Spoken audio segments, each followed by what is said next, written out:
এখানে আমাদের এখানে ফলভোটার নিয়ে আমরাও সেখানে পাহাড়ে দেওয়ার ব্যবস্থা করেছি।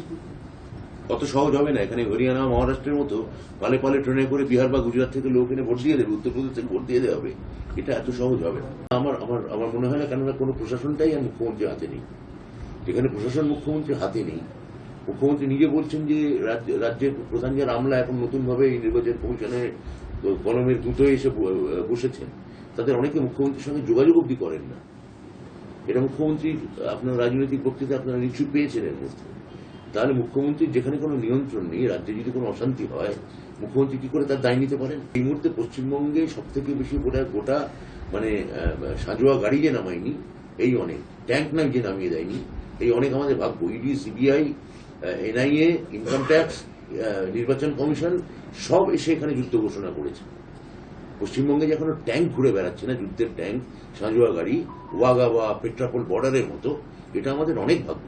এটা তো একটা বাজে কথা। 2015 সালে আমি আপনাকে একাধিক ছবি দেখাতে পারি যে মাননীয় মুখ্যমন্ত্রীর সঙ্গে এখনকার বিরোধী দলনেতার ছবি। তার মানে তিনি কি এখন তৃণমূল? তা তো নয়। 15 সালে তার সঙ্গে মুখ্যমন্ত্রীর ছবি থাকতে পারে। 21 সালে ইটাহারে তিনি মিম প্রার্থী, এবং এই মিম কাদের হয়ে কাটুয়ার কাজ করে গোটা ভারতবর্ষ জানে। তাদের সঙ্গে তার সেটিং, বিজেপির সঙ্গে মিমের সেটিং এতটাই, এবং তারা এখানে হুমায়ুনের হাত ধরে এখানে ভাবছে সাম্রাজ্যের, তৃণমূল সাম্রাজ্যের অবসান ঘটাবে। যতদিন মমতা বন্দ্যোপাধ্যায় আছেন, জেনে রাখুন, মিমকে আমরা এই ভোটে মানুষ হিম ঘরে পাঠিয়ে দেবে। মিম চলে যাবে কোল্ড স্টোরেজে, হিমঘর। মিম যাবে হিমঘরে। হ্যাঁ, তো এখানে কোনো সুবিধেই হবে না।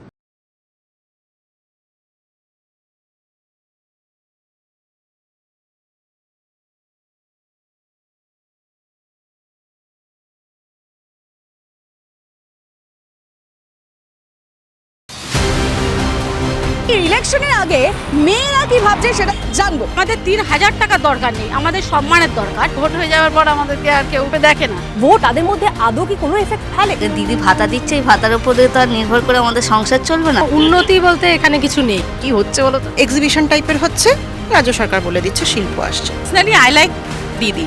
যারা ক্ষমতায় রয়েছেন তারা মহিলাদের উন্নয়নের জন্য কি করছে, সেই প্রশ্নের খোঁজে রাস্তায় TV9 বাংলা, মেয়েদের কথা। চোখ রাখুন TV9 বাংলায়।